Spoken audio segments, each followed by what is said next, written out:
Hello friends, இன்றைக்கி ஷோபா லாக்ஸில் பாருங்கள் வெள்ளை மொச்சை குழம்பு செய்ய போகிறோம். அதுக்கு பாருங்கள், முதல் நாளே இந்த வெள்ளை மொச்சையை ஊற வச்சிடணும். ஊற வச்சு அதை இன்றைக்கி அவிச்சு எடுத்து வச்சுருக்கேன். பாருங்கள் நல்லா வெந்துருச்சு. ஊற வச்சு அவிச்சாதான் இந்த மாதிரி வேகுங்க, இல்லைன்னா மொச்சை வேகாது. அதனால் முதல் நாளே ஊற வச்சுட்டு இதை அவிச்சு எடுத்து வச்சுட்டு தான் குழம்பு வைக்கணும். இதை எப்படி குழம்பு வைக்கலாங்கன்னு நீ பார்க்கலாம் வாங்க. இப்போ கடாய் வச்சு இதுக்கு தேவையான அளவு எண்ணெய் ஊற்றிக்கிட்டாச்சு. இந்த எண்ணெய் சூடானதும் கொஞ்சம் கடுகு சேர்த்துக்குவோம்.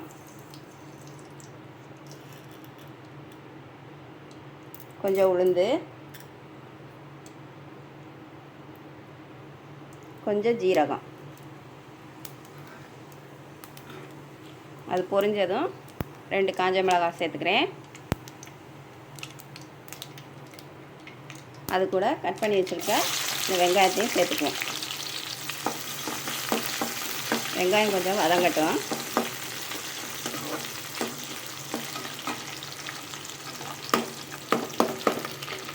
இப்போது ஒரு தக்காளி ஒன்று கட் பண்ணி வச்சுருக்கேன், அதையும் இதில் சேர்த்துக்கலாம்.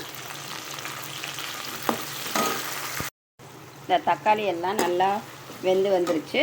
இப்போ இதில் ஒரு 2 பூண்டு பல் நச்சு வச்சுருக்கேன், அதையும் இதில் சேர்த்துக்குவோம். இந்த பூண்டு இதில் கண்டிப்பாக சேர்க்கணும் இந்த குழம்புக்கு, அப்போ தான் நல்லா வாசனையாக இருக்கும். அது கூட கருவேப்பிலையும் சேர்த்துக்குவோம்.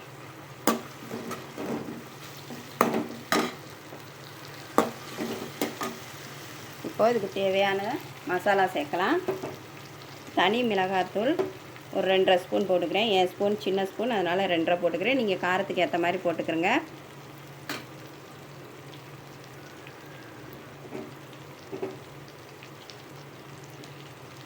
இதை கொஞ்சம் இந்த ஆயிலில் அப்படி கிண்டி விடணும், அப்போ தான் நல்லாயிருக்கும் குழம்பு பார்க்குறதுக்கும். இப்போது தனியாத்தூள் ஒரு 2 ஸ்பூன் போட்டுக்கிறேன். நீங்கள் குழம்புக்கு ஏற்ற மாதிரி நீங்கள் சேர்த்துக்கிறங்க. மஞ்சள் தூள் ஒரு 1/2 ஸ்பூன் சேர்த்துக்கிறேன். இதுக்கு தேவையான அளவு உப்பும் சேர்த்துக்கலாம். நான் இன்றைக்கி கல் உப்பு சேர்த்துக்கிறேன். இப்போது இதில் இந்த மொச்சையை அவிச்சு வச்சுருக்கோம்ல, அந்த மொச்சையை இதில் சேர்த்துக்கலாம்.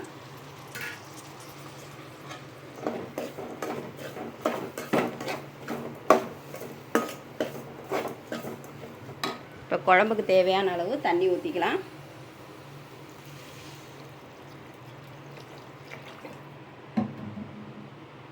புளி கரைச்சி வச்சுருக்கேன், இதுக்கு கொஞ்சம் புளி ஊற்றணும், அப்போ தான் கொஞ்சம் நல்லா டேஸ்ட்டு கொடுக்கும்.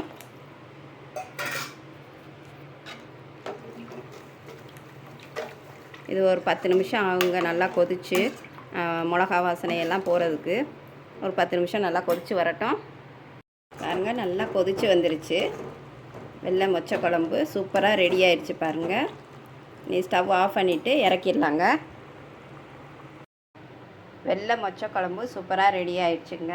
இப்போ கொஞ்சம் கொத்தமல்லி போட்டுக்குவோம்.